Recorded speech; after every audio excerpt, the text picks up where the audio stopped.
মোৰ অনুভৱ যেতিয়াই মোৰ কেতিয়াবা অকলশৰে থাকোঁ মই আনকি টোপনি যোৱাৰ সময়তো মই কিছুমান কথা মনত কৰোঁ আৰু সেইখিনি কথাকে মই কেতিয়া ভাবোঁ আৰু এইখিনি কথা মই লিপিবদ্ধ কৰিব লাগিব আৰু তেনেধৰণে মই লিখোঁতে এইখিনি মই যিখিনি আজি প্ৰকাশ কৰিলোঁ এইখিনি মোৰ সৃষ্টি হোৱা বুলি মই ভাবিছোঁ।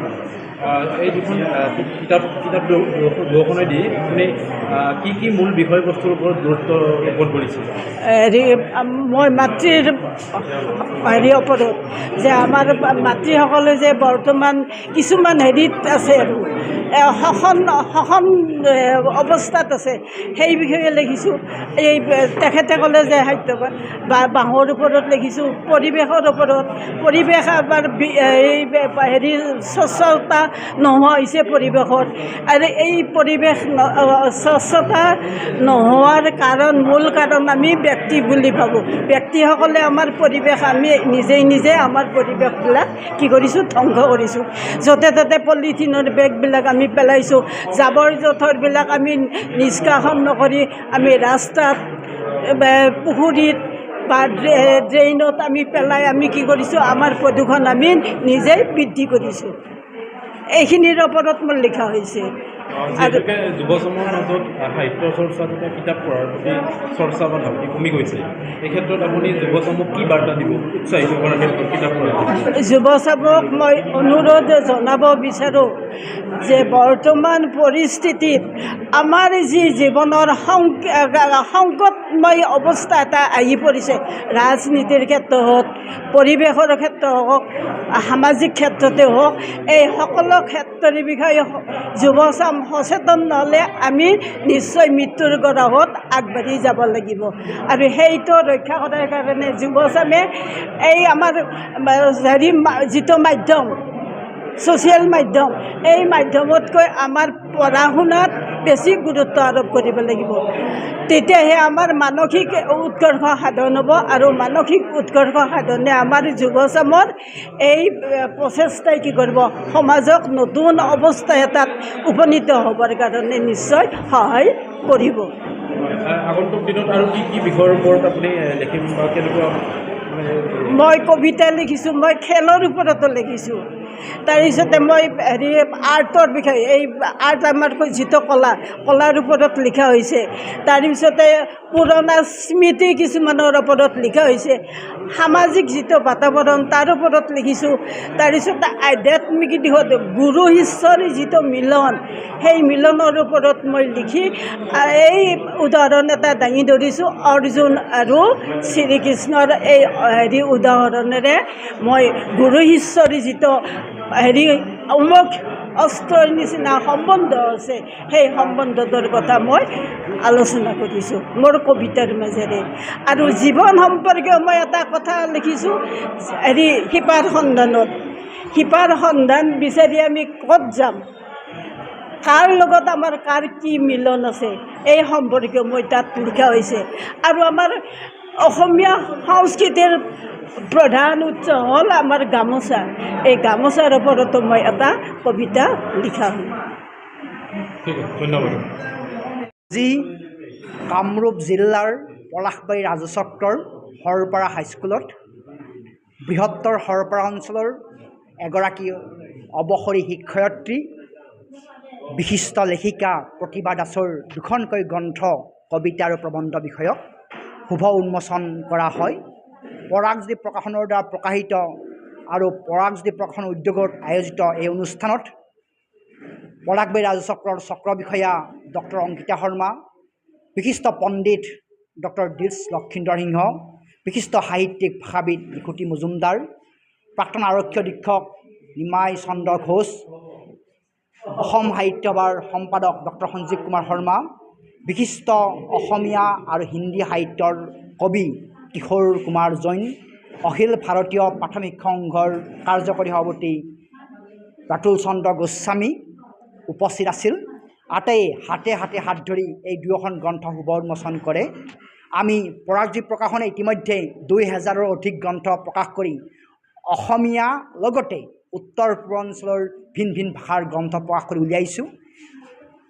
এই গ্ৰন্থসমূহে ইতিমধ্যে অসমীয়া সাহিত্যৰ জগতলৈও আৰু বড়ো, নেপালী, চাওতাল ভাষাতো একাডেমি বঁটা লাভ কৰিছে আমাৰ প্ৰকাশনৰ গ্ৰন্থই।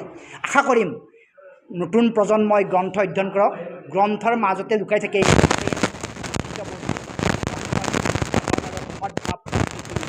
পাৰে, এখন পকী দেৱাল নোহোৱা কৰিব পাৰে গ্ৰন্থ সাহস, নতুন প্ৰজন্মই গ্ৰন্থ অধ্যয়ন কৰক। আশাৰে আজিৰ 6 বিহু চেনেহী বিহু দিনাখন আমি অসমবাসী ৰাইজৰ ওচৰত কামনা কৰিছোঁ। ধন্যবাদ।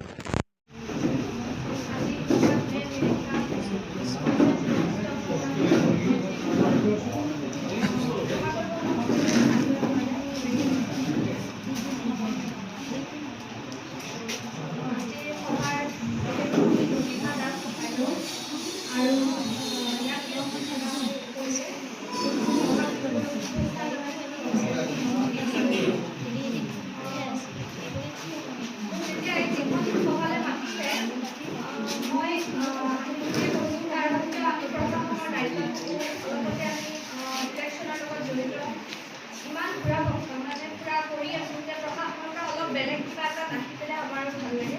গতিকে সেইকাৰণে মই আজি বন্ধৰ দিন স্বত্তেও আমি সদায় বন্ধ নাপাওঁৱেই আচলতে, কোনো বন্ধ বুলি নাই আমাৰ, সদায় আহিব লাগে, সদায় কিবা হ'লে আনিবই লাগিব। যে স্থানীয় দণ্ডাধীশ হিচাপে মইতো থাকিবই লাগে, হাতী খেদাৰ পৰা আৰম্ভ কৰি প্ৰত্যেকটা কামতে আমি থাকিব লাগে। অলপতে বাইদেৱে কৈছে যে মহিলাসকলে কিছুমান মানে অলপ বান্ধোনত থাকে, সেইটো হয়, কিন্তু মই স্থানীয় দণ্ডাধীশ হিচাপে আমাৰ প্ৰশাসনৰ যিখিনি মহিলা, সেইখিনি আমি নিজৰ দায়িত্ব পালন কৰোঁতে পাহৰিয়ে যাওঁ যে আমি মহিলা নে পুৰুষে। কাৰণ মই ইলেকশ্যনৰ সময়ত মই নিজৰ 3 বছৰীয়া বাচ্ছাটোক মই পৃথিৱীত দেখা নাই, ইয়াতেই আছোঁ। কিন্তু দিন কেতিয়া হৈছে, ৰাতি কেতিয়া হৈছে মই গমেই পোৱা নাই। যেতিয়া হাতী ওলাই পৰা বাৰীত আজি কিছুদিনৰ পৰা হাতী ওলাওঁতে ৰাতি 1, 2, 3টা বজালৈকে ফৰেষ্টেই খেদে, কিন্তু মই দণ্ডাধীশ হিচাপে লগত থাকিবই লাগিব। গতিকে আমি প্ৰশাসনৰ দায়িত্ব পালন কৰাত আমি যিহেতু মানে পুৰুষ মহিলা হিচাপে আমাক গভৰ্ণমেণ্টে একেই চেলাৰী দিছে, গতিকে আমি নিজৰ দায়িত্ব পালন কৰিবই লাগিব।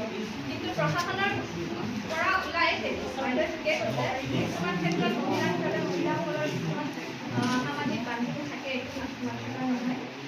যিয়ে নহওক বাৰু, আৰু প্ৰতিভা দাস বাইদেউ যেতিয়া গম পালোঁ যে তেওঁ 2010তে অৱসৰ গ্ৰহণ কৰিছে, তো মই আচৰিত হৈছোঁ যে তেখেতক দেখিলে নালাগে যে তেখেত 2010তে মানে অৱসৰ গ্ৰহণ কৰিছে। আৰু যিয়ে নহওক অৱসৰৰ পিছৰ সময়খিনি তেওঁ খুব সুন্দৰকৈ মানে সৎ ব্যৱহাৰ কৰিছে আৰু ইমান ধুনীয়া সৃষ্টি দি আছে। গতিকে তাৰ বাবে তেখেতক মই ধন্যবাদ জ্ঞাপন কৰিছোঁ আৰু আশা ৰাখিছোঁ আগলৈকেও এনেকৈ সৃষ্টি তেওঁ কৰি যাব। আৰু এতিয়া সুধাকণ্ঠ ভূপেন হাজৰিকাদেৱৰ এইবাৰ 100 বৰ্ষ আমি পালন কৰি আছোঁ। আমাৰ চৰকাৰৰ ফালৰ পৰা প্ৰত্যেকখন বিহু মঞ্চতে এইবাৰ এটা দিন অন্ততঃ ভূপেন হাজৰিকাদেৱক সোঁৱৰণি হিচাপে পালন কৰিব দিয়া হৈছিল, আৰু হয়তো সকলোৱে পালন কৰাটোৱে মই গম পাইছোঁ। আৰু যোৱা বছৰ আমি জুবিন গাৰ্গক হেৰুৱালোঁ, অলপতে আশা ভোছলেক হেৰুৱালোঁ, আৰু আজি কিছুদিন আগতে বিহুৰ ঠিক আগে আমি দক্ষিণ কামৰূপৰ শিল্পী কুমাৰ দেৱী ডাঙৰীয়াক হেৰুৱাইছোঁ। তেখেত বিশিষ্ট সমাজকৰ্মী, খুব নিস্বাৰ্থ মানুহ আছিল। তেখেতক মই যেতিয়াৰ পৰা চাকৰি জইন কৰিছোঁ তেতিয়াৰ পৰাই তেখেতৰ লগত মোৰ কণ্টেক্ট আছিল আৰু খুব সুসম্পৰ্ক আছিল, আৰু এইখিনিতে মই তেওঁক শ্ৰদ্ধাৰে ধৰিছোঁ।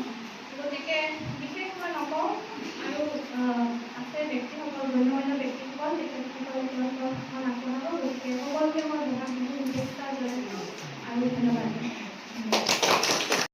মোৰ ল'ৰা, মোৰ নাতি মই এইবোৰ কালিয়ে গৈছে, গতিকে কালিয়ে বিহু গৈছে যদিও আজিও বিহু আমাৰ উলহ মালহ লাগি আছে। আজি আচলতে চেৰি বিহু, গতিকে চেৰি বিহু আজি সেইটো অসমসকলে হয়তো জানে যে আজি গাঁৱৰ এই মাকৰ ঘৰলৈ বিৰোধীসকল যায়, শহুৰৰ ঘৰত থাকি নকৰে, আজি মাকৰ ঘৰলৈ যাব। গতিকে মাকৰ ঘৰত এসাঁজ দালি ভাজি খাই বা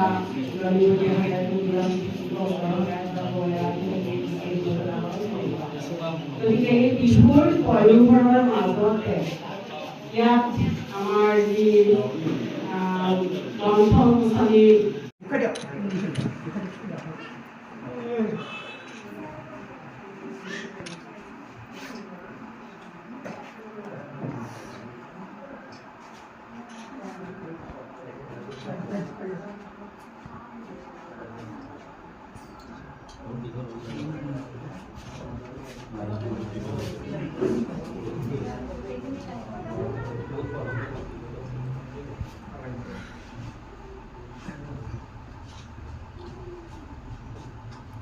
বুঝি